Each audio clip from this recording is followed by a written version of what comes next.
올림픽이 아주 한 2주 가까이 아주 뜨겁게 진행이 됐었죠. 그래서 뭐 연일 계속해서 이제 뉴스에 올림픽이 이렇게 방영이 되고 있었는데, 여러분 그 뉴스 가운데 제가 좀 이렇게 씁쓸하기도 하고 그 다음에 또 이렇게 참 제 마음을 기쁘게 하는 그런 뉴스가 있었습니다. 뭐 올림픽과 관계된 뉴스는 아닌데요. 어떤 그 부부가요, 태어난 지 아기가 3일밖에 안 됐는데 그 애를 잃어버린 거예요. 우리 지금 이제 아기 엄마들도 있는데 얼마나 애가 사랑스럽습니까? 그런데 산부인과 병원에서 3일 만에 그 아이를 잃어버린 거예요. 그러다가 이제 17년 만에 그 아이를 찾게 되는 그런 에피소드였었습니다. 근데 이게 언제 있었냐면 1997년도 그 사우스 아프리카죠. 남아프리카 공화국의 케이프타운이라고 하는 그 산부인과에서 그 부모님이 이제 아버지가 모르네라고 하는 분이고 부인이 셀레스타너스라고 하는 부인인데, 이 두 부부가 아기를 이렇게 낳았는데 이제 거기서 잊어버린 거예요.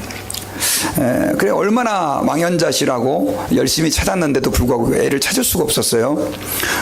그러다가 결국은 이제 못 찾고 하나님께서 그 가정을 위로해 주셨는지 1년 만에 다시 이제 둘째 아이를 낳게 됐습니다. 이름은 캐시라고 이름을 지었는데, 이 부부는 어쨌든 간에 계속해서 그 첫 아이를 찾기 위해서 굉장히 애를 썼는데 도저히 찾을 수가 없어요. 그래서 이 부부들은 17년 동안 이 아이를 찾았는데 매 이 첫 아이의 생일 때마다, 아이가 없지만 그 생일을 지키면서 그 아이를 그리워하고 어떻게 하면 찾을 길이 없는가 그렇게 하고 있었는데, 어느덧 17년이 지나서 둘째 아이 캐시가 이제 고등학교를 가게 됐는데, 고등학교 가가지고 친구를 사귀었어요. 근데 그 친구를 데려왔는데, 자기 집에 왔는데 이 친구가 둘째 아이 캐시하고 너무 닮은 거예요. 그래가지고 아버지가 너무 이상해가지고 이 첫째 아이, 잊어버린 아이는 제펀이라고 하는 아이인데 그 아이를 데리고 맥도날드를 갔습니다. 가가지고 자세히 물어본 거예요. 너는 부모님이 누구고 어디 살고 뭐 생일은 언제냐 뭐 이런 것들 해가지고 꼬치꼬치 딱 물었는데, 아무래도 너무 의심이 돼서 걔한테 너 잠깐 괜찮으면 네 그 유전자 검사를 좀 해봐도 되겠냐, DNA를 한번 해도 되겠냐. 그래가지고 뭘 얻었다는 얘기는 없어요. 머리카락을 가져갔는지 하여튼 해서 결국 DNA 검사를 했는데 그 아이가 자기가 잃어버린 그 제니퍼인 거예요. 그래가지고 아버지가 바로 경찰서에 가서 신고를 했어요. 그 부모를 신고를 했는데 결국은 보니까 그 아이가 어디 살고 있었냐면요, 자기 집에 그 1마일 1.6km 정도 그 타운에서 17년 동안 자라고 있었던 거예요. 그래 어머니는 결국은 이제 그 여자아이를 그 납치한 그 엄마는 징역 10년 형을 받았다고 해요. 뭐 이 엄마는 다른 사람이 갖다 줘서 그냥 키웠다 이렇게 돼서 지금 재판이 진행되고 있는 상황이라고 합니다. 여러분, 세상에 부모님이 자식을 사랑하는 사랑보다 큰 사랑은 없죠. 그런데 그 사랑스러운 아이를 잃어버려가지고 그 17년 동안 그 아이를 그리워하면서 생일 때마다 그 아이를 생일상을 차려놓고 그 아이를 기다리고 안타까워하는 그 부모님을 생각해 보면은 참 그렇죠. 마음이 너무 그 부모님이 기쁘겠다라는 생각도 들지만 또 한편은 그 아이는 또 어떻겠어요. 그래서 제가 그 기사를 읽으면서 참 만감이 교차했습니다. 그런데 여러분, 저는 오늘 말씀을 준비하면서 그 아버지의 어머니의 마음이 예수님의 마음하고 많이 비슷하다는 생각을 좀 했습니다. 왜냐하면 성경에서는요, 하나님이 여러 가지 모습으로 우리에게 나타나지만 특별히 성경에서 우리 예수님의 모습이 어떻게 나타나냐면 잃어버린 양을 찾는 목자의 심정으로 표현이 되어 있습니다. 여러분, 그 성경에 예수님께서 하신 말씀 가운데 100마리의 양 가운데 누가복음에 보면 한 마리의 양을 잊어버리면 그 99마리의 양을 놔두고 그 한 마리를 종일토록 찾아다니지 않겠느냐. 글쎄요, 그 짧은 한 구절을 표현되어 있는 그 말씀이지만 그 잃어버린 양을 찾기 위해서 이 계곡 저 계곡, 이 나무까지 저 덤불 사이를 뒤지고 있는 그 목자의 모습, 사실 그 예수님의 모습이 바로 우리가 섬기는 그 예수님의 모습이다라고 하는 것이죠. 그런데 여러분, 예수님께서는요, 특별히 이 세상에 오셨을 때 바로 이런 마음을 가지고 오셨고, 그리고 그 예수님을 중심으로 모시고 있는, 그 예수님을 주인으로 모시고 있는 교회는 바로 그래서 어떤 마음을 가져야 되느냐, 바로 잃어버린 양을 찾아 헤매는 그 목자 대신 그 예수 그리스도의 마음을 담는 교회, 그 마음을 가진 교회가 되어야 된다라고 하는 것이죠. 특별히 여러분, 누가복음 19장 10절에서는 우리 성경 구절을 같이 한번 읽어보십시다. 예. 시작. 인자가 온 것은 잃어버린 자를 찾아 구원하려 함이니라. 예수님은 이 땅에 왜 오셨다고요? 잃어버린 자를 찾아서 구원하기 위해서 오셨다는 거예요. 그래서 여러분, 교회의 사명 가운데 가장 중요한 사명 가운데 하나를 얘기하라고 한다면 그것은 잃어버린 자를 찾아 구원하는 사명을 감당하는 것이 교회의 중요한 사명 가운데 하나다라고 하는 것입니다. 여러분, 잃어버린 자를 찾아 구원한다는 의미는 우리가 잘 알았던 것, 잘 많이 들었고 알고 있는 것처럼, 여러분, 원래 우리 사람들은요, 하나님의 백성이었고 하나님의 자녀였습니다. 믿습니까? 예, 그런데 그 하나님의 형상으로 지음을 받은 아담과 하와가 마귀의 미혹을 받아가지고, 마귀의 유혹을 받아가지고 어떻게 됐어요? 결국은 하나님을 등져버렸어요. 그리고 나는 이제 하나님 필요 없다라고 하나님을 향하여 어떻게 결별 선언을 한 거죠. 그것이 뭐냐면 선악과를 따먹은 사건이에요. 그리고 나서 어떻게 됐습니까? 우리 인간은 영원한 하나님의 진노와 심판 아래, 결국 마귀를 심판하기 위해 만든 그 지옥에 마귀와 함께 떨어져야 될 그런 운명에 우리가 처하게 된 것입니다. 그런데 그러한 우리, 어떻게 말하면 영원한 절망과 저주 아래에 있던 우리에게 하나님께서 그 사랑을 거두지 않으셨어요. 마치 아까 그 아이를 17년 동안이나 간절히 기다리고 찾던 그 아버지처럼, 이런 양을, 목자가 그 한 마리의 양을 찾기 위해 불철주야 막 걱정하면서 찾아다니는 그 마음으로 주님은 우리에게 여전히 잃어버린 우리들을 향한 사랑을 내뻗고 계셨는데요, 그 사랑의 결과가 바로 뭐였냐? 예수님이었어요. 그래서 예수님을 이 땅에 보내주셔가지고 우리의 모든 죄를 예수님에게 다 담당하게 하시고, 이제 우리가 하나님 앞에 죄 때문에 갈 수 없었던 그러한 영원한 저주의 상태에서 우리를 해방시켜 주셔가지고 이제는 어떻게 됐습니까? 하나님의 자녀가 될 수 있는 그런 권세를, 그런 축복을 우리에게 허락해 주셨다는 거예요. 잃어버린 자를 찾는다라고 하는 것은 뭐냐면, 그래서요, 그 구원의 복된 소식, 우리를 기다리시는 그 하나님의 마음을 어떻게 해요? 우리가 이해하고 반응하고 하나님께 돌아가는 것. 그래서 여러분, 교회가요, 품어야 될 그 마음이 한 가지 있다고 한다면은, 우리끼리 잘 먹고 잘 살고 우리끼리 은혜 받고, 이것은 온전한 교회의 모습이 아니에요.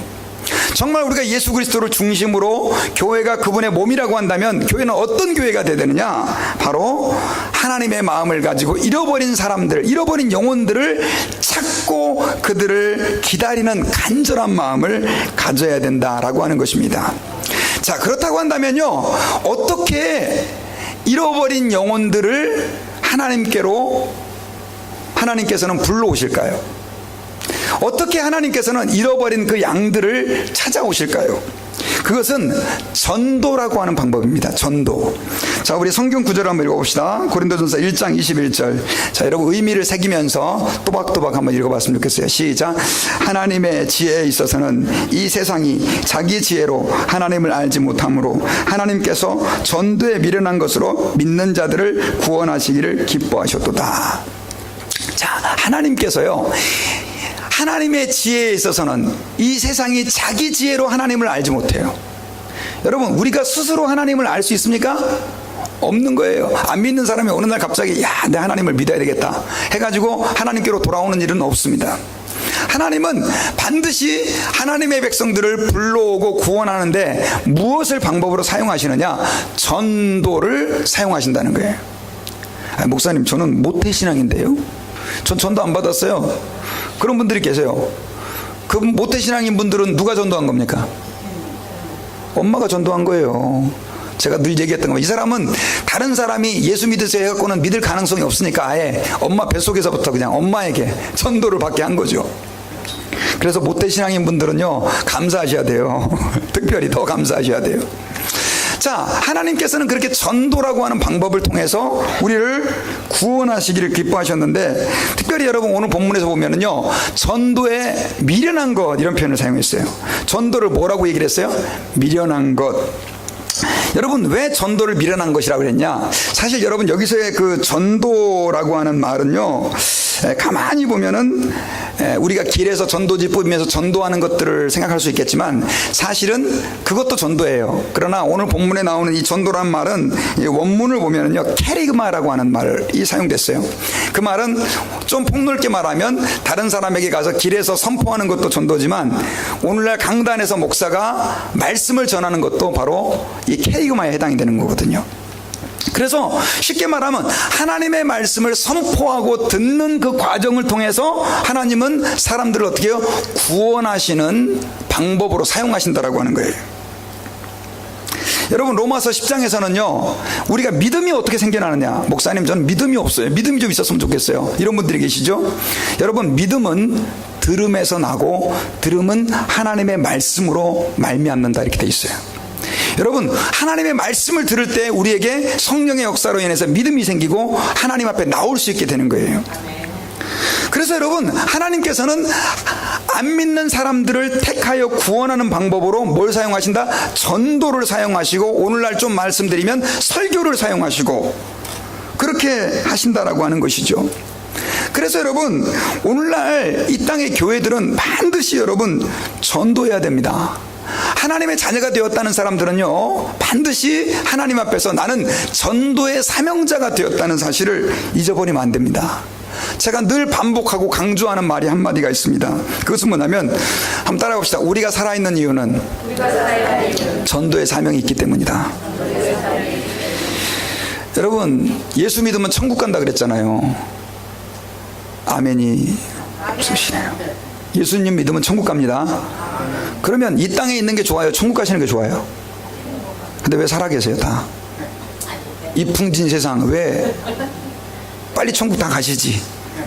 아니, 그리고 왜 하나님은 우리를 좋은 천국으로 안 불러가시고 여기 와서 그냥 찌그덕거리는, 늘 바가지 빡빡 끓는 아내하고, 그 다음에 잔소리 징그럽게 하는 남편하고, 그 다음에 또 말 징그럽게 안 듣는 자식들하고, 장사도 안 되는 직장에서 그렇게 삐질삐질 힘들게 살아가게 해야 되냐, 이 말이에요. 왜 그러시냐고요? 사명이 있기 때문이에요. 천국이 좋은 곳이에요. 여러분 예수 믿습니까? 믿으면 크게 아멘 합시다. 아멘. 다 믿으시네요. 안 믿는 분들 빼놓고요. 그러면 여러분 믿으면은 우리는 하나님 앞에서 값없이 의롭다함을 받고 천국에 가는 거예요. 하나님 백성 되는 거예요. 지금 불러가시면 좋겠어요. 근데 왜 남겨주셨냐고요? 천국에 가면 못하는 게 있거든요. 천국에서는 뭘 못합니까? 전도 못해요. 천국에 누구만 있어요? 다 믿는 사람만 있는데, 천국 가서 당신 예수 믿으세요 그러면 이 사람 이렇게 도는 거 아닌가, 이렇게. 여러분 기억하세요. 여러분들이 이 땅에서 살아계시는 이유는 전도의 사명이 있기 때문입니다. 디모데후서 4장 1절, 오늘 읽은 본문에 보면요, 우리 성경 구절 한번 봅시다.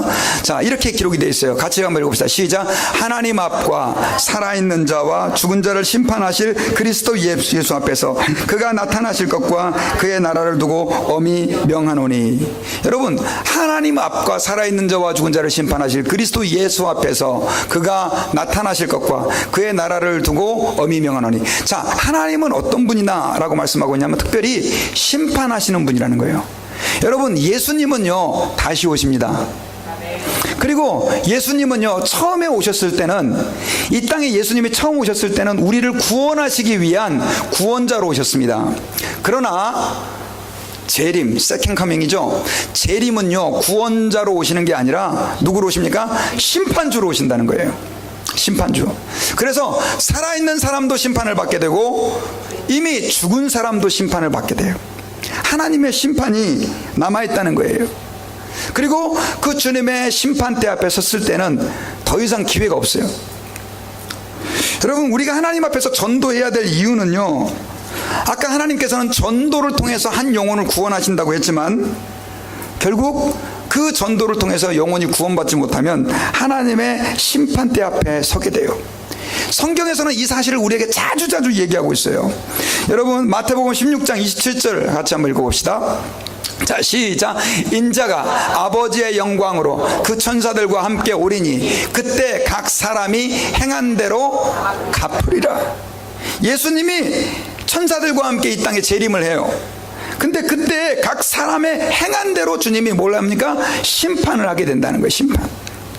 하나님의 심판이 있다는 거예요. 로마서 14장 10절도 이렇게 말씀하고 있어요. 같이 한번 봅시다. 시작. 내가 어찌하여 내 형제를 비판하느냐, 어찌하여 내 형제를 업신여기느냐. 우리가 다 하나님의 심판대 앞에 서리라. 하나님의 심판대 앞에 여러분 우리는 다 어떻게 됩니까? 서게 된다는 거예요.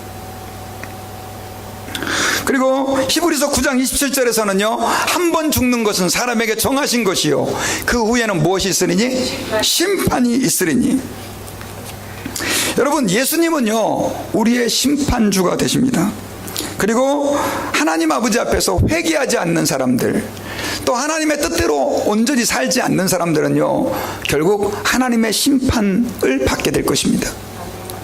그래서 여러분, 저와 여러분들이 하나님 아버지 앞에서 늘 주님의 심판을 생각할 때 우리는 결국 어떤 삶들을 살아야 되느냐? 복음을 전하는 삶을 살아야 돼요. 여러분, 신학자들은요 이 심판을 두 가지로 분류를 해요. 어떻게 분류를 하냐면요, 예수님을 먼저 믿느냐 안 믿느냐, 이거 갖고 심판을 한다는 거예요. 자, 여러분, 예수 그리스도를 믿지 않는 사람들은요 죄사함을 받지 못했기 때문에 그 하나님의 심판 앞에 이제는 영원한 지옥의 형벌을 받게 될 거예요. 그럼 믿는 사람들은 어떻게 됩니까? 천국의 그 축복을 받게 돼요. 그런데 그 천국의 축복을 받는 하나님의 자녀들 가운데서도요 심판을 받게 되는데, 그 심판은 천국의 심판이지만 그 천국의 심판을 받는 사람들도 결국은 어떻게 되느냐? 하나님 앞에서 그 사람이 예수를 믿으면서 어떻게 행했느냐에 따라서 상급의 심판을 받게 된다는 거예요. 상급의 심판. 여러분, 예수 믿으면 망고땡 이제 천국 갈 날만 기다리고 그냥 이렇게 있다가 세월 보내고 허비하고 그냥 산 사람하고, 열심히 복음을 전하면서 심판하실 그 주님 앞에서 하나님 제가 당당히 서게 해주세요 이런 마음 갖고 복음을 전하며 사는 사람은 어떻게 해요? 다르다는 것이죠. 그래서 여러분, 저희들은 하나님 아버지 앞에서 이 사실을 꼭 마음에 기억해야 해요. 예수님께서는요 우리에게 신신당부하셨어요. 마태복음 28장 19절과 20절이에요. 같이 한번 읽어봅시다. 자, 시작.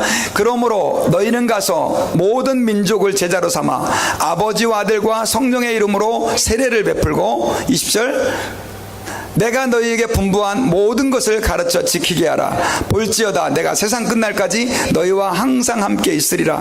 예수님께서 승천하면서 우리에게 신신당부하면서 한 명령이 뭐예요? 너희는 가서 모든 민족으로 제자를 삼아. 이거 전도하라는 얘기거든요. 전도해야 돼요. 하나님의 백성들이 아닌 사람들에게 하나님의 사랑과 하나님의 은혜를 우리는 나누어줘야만 한다는 것입니다. 저는 이 시간에 부탁을 드립니다. 제 설교가 오늘 또 목사님 뭐 설교하는구나, 예배당 문을 나가는 순간 그런 설교였어, 그렇게 끝나는 것이 아니라 정말 전도하라고, 심판이 있으니까 전도해야 된다고 말씀하시는 그 주님의 메시지가 저와 여러분들의 사명이 되기를 주의 이름으로 축원합니다. 여러분, 저는 제가 목사가 된 이유가 뭐냐니까요, 전도하려고요. 하나님 앞에서 전도를 열심히 한다고 했는데 다 부족한 거예요. 그래서 하나님, 내가 좀 더 많은 사람들을 전도하겠습니다, 그런 마음 가지고 목사가 됐어요.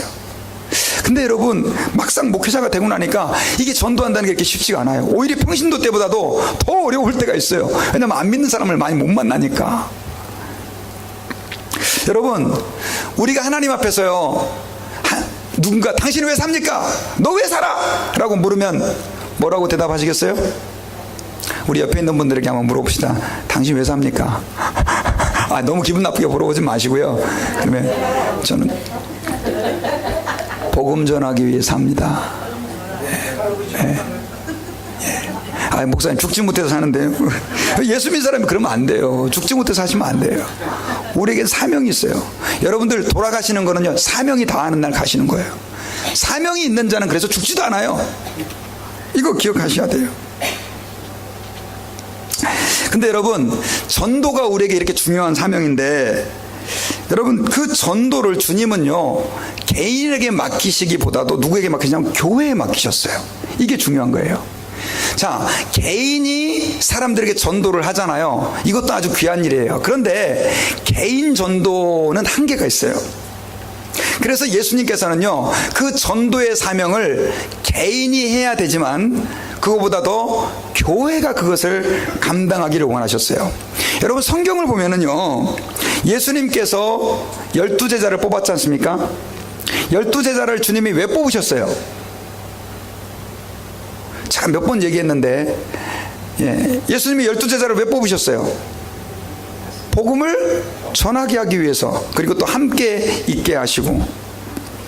쉽게 말하면 여러분, 예수님께서 12제자를 뽑으신 거는요, 사도행전을 보면 교회의 지도자를 주님이 훈련시키기 위해 12제자를 뽑으신 거예요. 요즘으로 말하면 목사 후보생 같은 사람을 주님이 제자로 뽑으신 거예요. 사도행전을 보면요, 하나님의 성령님이 임하시고 3,000명이 회개하고 5,000명이 회개했을 때 그 사람들을 영적으로 지도하고 가르쳤던 사람들이 누굽니까? 예수님의 제자들이었어요. 그래서 여러분, 예수님께서 제자들을 뽑으셨을 때는 뭘 염두에 두셨냐면요, 교회를 염두에 두셨습니다. 그리고 실제로 그들에게 하나님의 성령이 임하고 결국 그들은 많은 사람들이 회개했을 때 오늘날의 목사와 같은, 교회 지도자와 같은 역할을 감당하는 교회의 지도자가 되게 하셨어요. 그리고 그 12명의 지도자와 또 수많은 회심한 사람들을 중심으로 하나님은 교회를 만드셨고, 그 교회를 통하여 하나님의 복음이 계속해서 확장되게 하셨어요. 사도 바울이 사도행전을 보면은요, 가는 곳마다 뭘 세웁니까? 교회를 세워요. 교회를. 물론 하나님이 세우시는 거지만 교회를 통해서 복음을 전할 때 그 복음이 더 효과적이기 때문에 그래요. 여러분, 제가 군에 있을 때 군대 신호회 회장을 했습니다. 신호회 회장. 또 군대 얘기 자꾸 하지 말라고 우리 애들이 막 뭐라 그러는데, 제가 뭐 목회자가 되고 나니까 별로 특별한 경험이 없어요, 진짜. 그래서 군대 얘기를 자주 합니다. 근데 그때 신호회 회장이 됐는데, 그때 저희는 어떤 전도 프로그램이 있었냐면요, 저희는 공군이었어요. 공군은 수원에 있었는데, 이렇게 큰 땅에 이렇게 활주로가 있고 뭐 이렇게 있는데, 그 주변에 이제 적군이 쳐들어오면 안 되니까, 뭐 육군하고는 또 개념이 달라요. 그 공군 울타리마다 뭐 10m, 20m 간격으로 이렇게 초병들이 보초를 다 서고 있었어요. 그래서 이제 저희는 그쪽으로 차길이 쭉 나 있었기 때문에 공군은 주로 차를 타고 다녀요. 걸어 다니지 않고.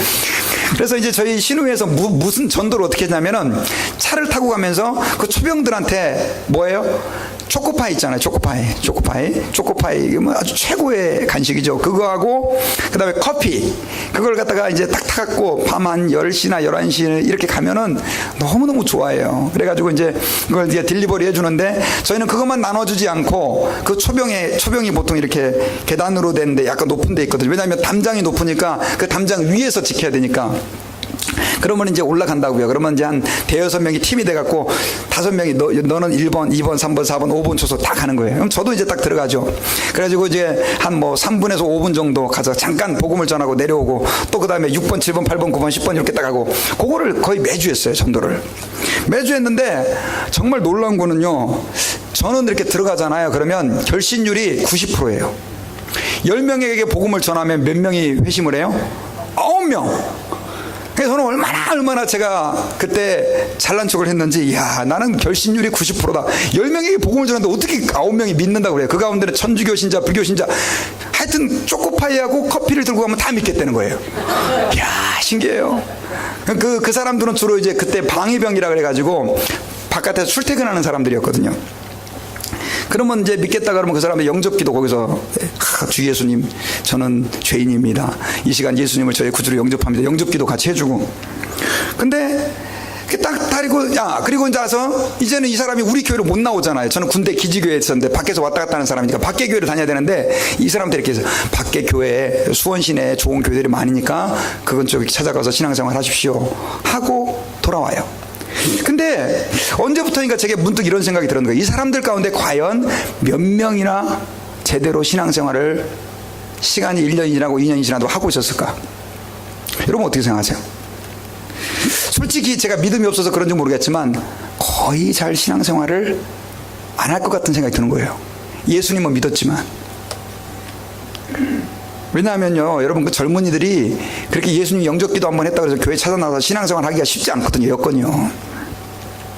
저는 목회를 하면서요, 교회가 얼마만큼 소중한 것이라고 하는 걸 다시 한번 느끼는 게, 여러분, 만약에 그 친구가 어찌됐든 간에 교회에 가서 등록하고 교회를 다니기 시작했다고 한다면 그의 믿음은 아마 계속해서 자라갈 수가 있었을 거예요. 여러분, 바로 그런 거예요.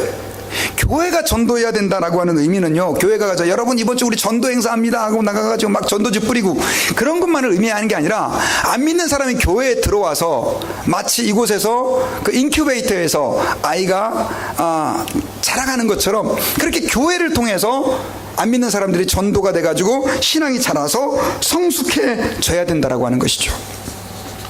그런데 그게 가장 이상적인 곳이 뭐냐면 바로 교회다라고 하는 것입니다. 그래서 여러분, 우리 교회는 무슨 사명이 있느냐? 우리 다사랑교회뿐만이 아니고 이 땅에 있는 모든 교회는요, 전도하기 위해 존재하는 겁니다. 그러니까 만약에 교회가 전도를 하지 않는다고 한다면 그 교회는 제대로 된 사명을 감당하는 겁니까? 안 하는 거죠. 그래서 여러분, 어떻게든 간에 우리 교인들은 하나님 앞에서 전도하기 위해 애를 써야 돼요. 여러분 주변에 특별히 가정 안에 안 믿는 사람들, 친구들 가운데 안 믿는 사람들 과감하게 어떻게 해요? 복음을 전해야 돼요. 교회에 와서 신앙생활 할 수 있도록 우리가 인도하고 권면해야 된다라고 하는 거예요.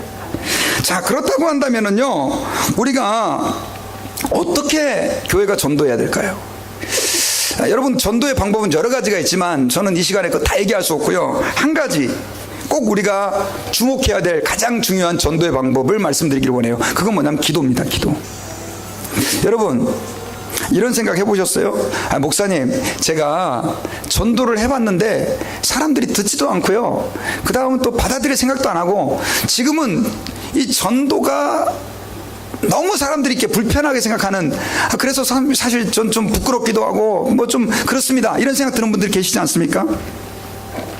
여러분, 초대교회 때요, 예수님의 12제자들과 다른 사람들이 120명이 모여서 마가의 다락방에서 기도회를 하고 있었는데, 사실은 그들이 모이게 된 계기는 예수님이 승천하면서 예수님이 무슨 메시지를 줬냐면, 아까 우리가 읽었던 너희는 가서 모든 족속으로 제자를 삼아 아버지와 아들과 성령의 이름으로 세례를 주고 전도의 사명을 주신 거예요.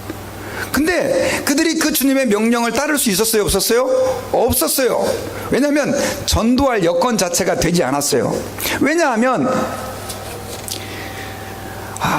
예수님을 십자가에 죽인 다음에 유대인 지도자들은 살기가 등등했거든요. 그러니까 누군가가 저 예수님의 제자입니다, 예수 믿으세요, 그러면 그 주변에서 사람들이 가만히 놔두겠습니까? 완전히 뭐 밥이죠. 제자들이 무서워서 사실은 마가의 다락방에 모여서 뭐 했습니까? 기도했던 거예요. 근데 여러분, 그들이 기도한 결과 하나님께서는 그들에게 뭘 부어주셨냐면 성령을 부어주셨어요. 성령이 그들에게 임하신 다음에 성령 충만받고 그들이 어떻게 됐습니까? 전도자가 된 거예요. 근데 전도자도 그냥 전도자가 아니라 굉장히 파워풀한 전도자가 된 거예요. 그 전까지만 해도 두려워가지고 막, 야, 이거 어떻게 하나 무서워하고, 막 베드로 같은 경우는 예수님을 3번이나 부인할 정도로 연약한 사람이었는데, 성령 충만을 받고 나니까 그때부터 뭐 어떻게 됐습니까? 담대하게 복음을 전하는 거예요. 그 수많은 유대인 제사장들과 지도자들이 있는 그 앞에 뭐라고 얘기합니까? 회개하라, 회개하라, 너네들이 십자가에 못 박아 죽인 그 예수님은 다시 살아나셨다. 그렇게 담대하게 메시지를 전하는 거예요. 그 사건을 통해서 몇 명이 그 자리에서 회개를 했느냐? 3,000명이 회개를 했어요. 여러분, 저는 거기서 뭘 발견했냐면요, 기도가 전도의 시작이고 기도가 전도에 있어서 가장 중요한 전도의 방법이라는 것을 깨달았어요. 여러분, 요즘에는 뭐 전도 프로그램들이 많아요. 한국에 보니까 뭐 이슬비 전도, 고구마 전도, 진돗개 전도 뭐 해가지고, 저도 전도 프로그램 진짜 엄청 많이 했거든요. 내비게이터, 사용리 뭐 엄청 많아요. 근데 그것은 다 방법론적인 거예요. 중요한 것은 뭐냐면 아무리 내가 방법을 많이 배워도 내 안에 성령의 충만함이 없으면 그 사람은 전도할 수가 없어요. 교회가 어떻게 전도하는 교회가 되느냐? 성령 충만한 교회가 될 때예요. 성령 충만하지 않으면 전도가 될 수가 없는 거예요. 사실은 여러분, 전도 설교 제가 한다 그래서 오늘 보러 가가지고 다 당장 전도자가 되면 너무 좋겠지만 그게 어렵다는 거 알아요. 하나님의 성령 충만을 받으면요, 전도하지 말라고 몽둥이 들고 때려도 전도를 하게 되는 줄 믿습니다. 그러니까 교회가 해야 될 일이 뭐예요? 기도하는 일이에요. 사도행전 1장 8절에서 오직 성령이 너희에게 임하시면 너희가 권능을 받고 예루살렘과 온 유대와 사마리아와 땅끝까지 이르러 내 증인이 될 것이라 그랬어요. 성령이 충만해야 증인이 되는 거예요. 그러니까 교회가 여러분요, 성령이 안 충만하면 죄송합니다, 교회의 사명을 감당할 수가 없는 거예요. 아까 제가 제 개인적인 얘기를 했는데, 저는 전도를 진짜 정신 나간 사람이나 하는 거라고 생각했었어요. 제가 고등학교 다닐 때. 그래서 친구들이 막 전도하고 그러면 저것들을 왜 예수를 저렇게 믿어야 되나, 이런 생각을 했었어요. 저희는 학교가 기숙사 생활을 했기 때문에 사실은 이렇게 좀 별나게 예수 믿는 사람들이 다 눈에 띄어요. 그러면 저것들은 좀 미쳐도 좀 조금 덜 미쳐야지, 자꾸 지나 잘 믿으면 되지, 뭐 그렇게 자꾸 전도하려고 그러냐고, 그렇게 생각을 하면서 저는 신앙생활 했어요, 고상하게. 근데 제가 성령 충만을 받은 거예요, 고등학교 3학년 때. 근데 그때 이후로 제가 미쳤어요. 어떻게 미쳤냐? 그때 저는 이 예수님을 인격적으로 만나고 나서 성령 충만을 받고 나서부터는요, 딱 머릿속에 들은 생각이 한 가지, 이거밖에 없었어요. 나의 사명은 뭐다? 전도다. 이거밖에 없는 거예요. 뭐 고3이고 뭐고 다 필요 없어요. 나의 사명은 오직 뭐다? 전도다. 그래가지고 그때부터 누가 전도하라는 사람도 없었어요. 왜냐하면 제가 주님을 만나고 나니까 이 사람이 예수 안 믿으면 어디 가요? 지옥 가는 거예요. 지금 내 친구가 예수 안 믿으면 지옥 가게 생겼는데 이게 지금 뭐 딴 게 하나도 안 보이더라고요. 그래가지고 그때부터 사람들 붙들고 전도하기 시작한 거예요. 야, 너 교회 가자. 예수 믿어야 된다. 제가 지금도 기억이 나는데요, 그 수첩에다가요, 저는 기도회를 하루에 3번씩 했거든요. 새벽에, 점심에, 저녁에. 고등학교 3학년짜리가 그 수첩에다가요, 우리 교회에서 그래도 우리 반에서, 저희 반이 52명이었는데 예수 믿을 아이가 한 요 정도 되겠다 해서 17명의 이름을 썼어요. 매일매일 그 아이를 위해서 울면서 기도를 했어요. 누가 가르쳐 줬어요? 누가 시켰어요? 아니에요. 여러분, 저는 지금도 제 핸드폰에, 요즘에 세상이 좋아져가지고 수첩이 필요 없잖아요. 핸드폰에다 전도 대상자, 어떤 분들은 교인이 그래요. 목사님, 이제 그 사람은 포기하세요. 근데 한 번이라도 우리 교회 발을 걸쳐놓은 사람은 제 명단에 다 있어요. 기도할 때마다 그 사람들 위해 기도해요. 언제 나올지 모르겠지만 어떤 분들 다른 교회 가서 신앙생활 하는 분들은 이제 그때 이름을 지우죠. 여러분, 하나님 아버지 앞에서 기도가 전도의 능력이라는 사실을 저희는 기억해야 됩니다. 사도 바울이 에베소서 6장 19절에서 우리 같이 한번 읽어볼까요? 이렇게 부탁을 했습니다. 바울은 탁월한 전도자요 선교사였어요. 그분이 이렇게 얘기했어요. 다 같이 해봅시다. 시작. 또 나를 위하여 구할 것은 내게 말씀을 주사 나로 입을 열어 복음의 비밀을 담대히 알리게 하옵소서 할 것이니. 에베소 교회한테 부탁을 했어요. 여러분, 날 위해 기도 좀 해주세요. 날 위해 기도를 좀 해주세요. 그 기도가 뭐예요? 복음의 비밀을 담대하게 말할 수 있도록 해달라고. 여러분, 저도 부탁드리겠습니다. 여러분, 저를 위해 기도해 주십시오. 담대하게 거리낌 없이 복음의 비밀을 말할 수 있는 사람이 될 수 있도록. 왜 그랬겠어요? 여러분, 사도 바울이 얼마나 똑똑한 사람이에요. 전도라고 하는 것은요, 우리의 능력으로 되는 게 아니기 때문에 그렇습니다. 그래서 여러분, 어떻게 되느냐? 교회는 기도하는 교회가 돼야 돼요. 이렇게 우리가 하나님 아버지 앞에서 특별히 복음을 전하고 기도를 하는데, 여러분, 디모데 후서 4장 2절 오늘 본문에서 읽었던 데는요, 어느 정도로 교회가 그러면 이렇게 전도하는 일에 헌신을 해야 되느냐? 4장 2절을 한번 읽어봅시다. 디모데후서. 시작. 너는 말씀을 전파하라. 때를 얻든지 못 얻든지 항상 힘쓰라. 범사의 오래 참음과 가르침으로 경책하며 경계하며 권하라. 여기서요, 주목해야 될 말씀이 있어요. 우리는 말씀을 전해야 돼요. 전도하는 사람이 돼야 되는데, 언제든지, 때를 얻든지 못 얻든지, 전도할 여건이 되든지 안 되든지, 우리는 어떻게 돼요? 전도해야 돼요. 여러분, 그 타이타닉호를 아시죠? 오래전 얘기인데, 이 타이타닉호에 탔다가 죽을 뻔한 사람이 4년 뒤에 어느 모임에서 간증을 했어요. 근데 이 사람이 간증을 하는데 뭐라고 간증하느냐면요, 이렇게 간증합니다. 저는 그때 타이타닉호에 타고 있었습니다. 파편을 붙잡고 표류하는 내 곁으로 존 하퍼, 이분이 목사님이셨대요. 그분이 표류해 왔습니다. 그러더니 제게 묻습니다. 예수 그리스도를 믿습니까? 여러분, 지금 타이타닉호가 침몰해가지고요, 파편 붙잡고 지금 물에 떠내려가면서 이 목사님이 그 사람에게 뭐라 그러냐면, 예수 그리스도를 믿습니까? 그러니까 어떤 생각이 들겠어요? 저 사람 돌아도 단단히 돌았다. 그래서 아유, 안 믿습니다. 아니요 라고 대답을, 노라고 대답을 했답니다. 그러더니 갑자기 큰 파도가 확 밀려와가지고 어떻게 해요? 이분을 갖다가 쓸어버린 거예요. 아까 그 복음을 전한 목사님을. 그래서 아이고, 저 사람 죽었구나 생각을 했는데, 나중에 그 파도가 이렇게 딱 지나가고 나서 물에서 또 그분이 튀어나오시는 거예요. 그래서 자기 옆으로 또 온 거예요. 그러더니 다시 묻습니다. 예수 그리스도를 믿습니까? 또 묻는 거예요, 그분이. 그러면서 예수를 믿으셔야 구원받습니다.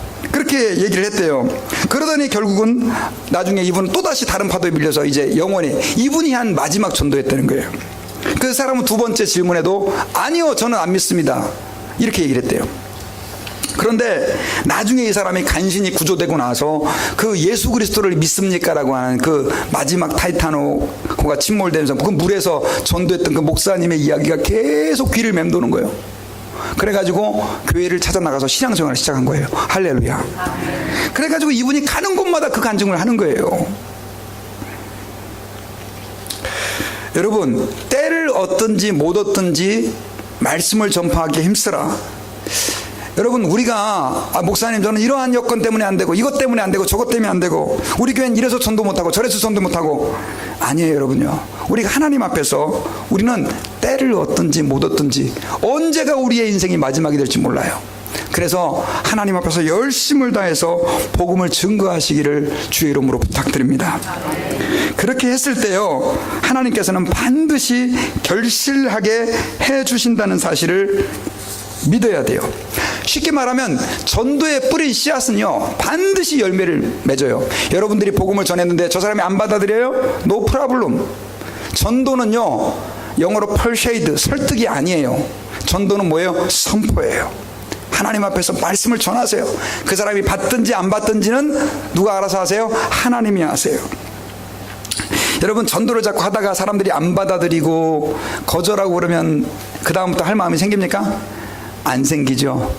근데 여러분, 저도 이렇게 말씀을 준비하면서 한 가지 이야기를 좀 제가 듣고 좀 이렇게 위로를 받은 그런 스토리가 있었어요. 그게 뭐냐면, 어떤 목사님이, 이분도 열심히 전도를 하시는 분이셨는데, 비행기를 탔는데 옆에 오래전에 만난 사람을 거기서 갑자기 우연히 만난 거예요. 젊은이였는데 이 목사님이 또 이제 그 사람에게 열심히 전도를 했어요. 예수님께서 이 세상에 어떻게 오셨고, 십자가에서 왜 죽으셨고, 부활하셨고, 왜 예수를 믿어야 되는지. 근데 열심히 목사님이 전도를 했는데 이 젊은이는 받아들여요, 안 받아들여요? 예, 안 받아들여요. 시끄러워 죽겠네 진짜. 노인이 돼가지고 말이야, 자꾸 막 그런 그 짜증나는 표정 있잖아요. 여러분 같으면 어떻게 하시겠어요? 이게 안 듣는니까 그만둬야지. 근데 이 목사님은 계속 한 거예요. 계속 전도를. 비행기 있으니까 어디 도망도 못 가고 계속 들어요. 그러고 나서 비행기에 내렸는데요, 그 청년은 인사도 안 하고 그냥 횡 사라져버린 거예요. 진짜 재수없게 이런 사람 목사 만나가지고 비행기에서 괴로웠다고. 그래, 목사님이 그때 너무 낙심이 되는 거예요. 자기는 하나님 말씀을 따라서 열심히 이렇게 전도를 했는데 이렇게 거절을 하니까 마음이 많이 속이 상했어요. 근데 이 목사님은 굴하지 않고 다음에 혹시 만날 기회가 있으면 그때는 확실하게 전도를 해야지, 이렇게 생각을 했었대. 그러고 이제 집에 돌아왔는데요, 늦은 시간에 전화가 목사님이 걸려온 거예요. 누가 전화했을까요? 아니에요. 그 청년은 전화하지 않았어요. 청년의 아버지가 전화한 거예요. 근데 아버지가 전화를 해가지고, 예, 저는 그때 공항 비행기에서 앉으셨던 그 청년의 아버지입니다. 그랬더니, 아니, 아버님 왜 어쩐 일로 전화를 하셨습니까? 예, 저는 그때 목사님께서 열심히 그 청년에게 전도할 때 그 청년 앉은 비행기에 뒷좌석에 앉았어요. 뒷좌석에 앉았습니다. 그런데 이 목사님 말씀하시는 게 너무 흥미가 되고, 특별히 예수님이 나의 죄를 위해서 십자가에 오셨다는 부분이 너무 내가 감동이 받아서 목사님에게 예수님을 더 알고 싶어서 전화드렸습니다. 할렐루야. 예, 여러분, 이 전도라는 게 그런 거예요. 그러니까 우리가 하나님 앞에서 낙심하지 말고 하나님 말씀을 증거하시면요, 하나님의 열매를 맺게 해주세요. 세상에서 전도를 통해서 얻는 기쁨보다 큰 기쁨이 없는 줄 믿습니다.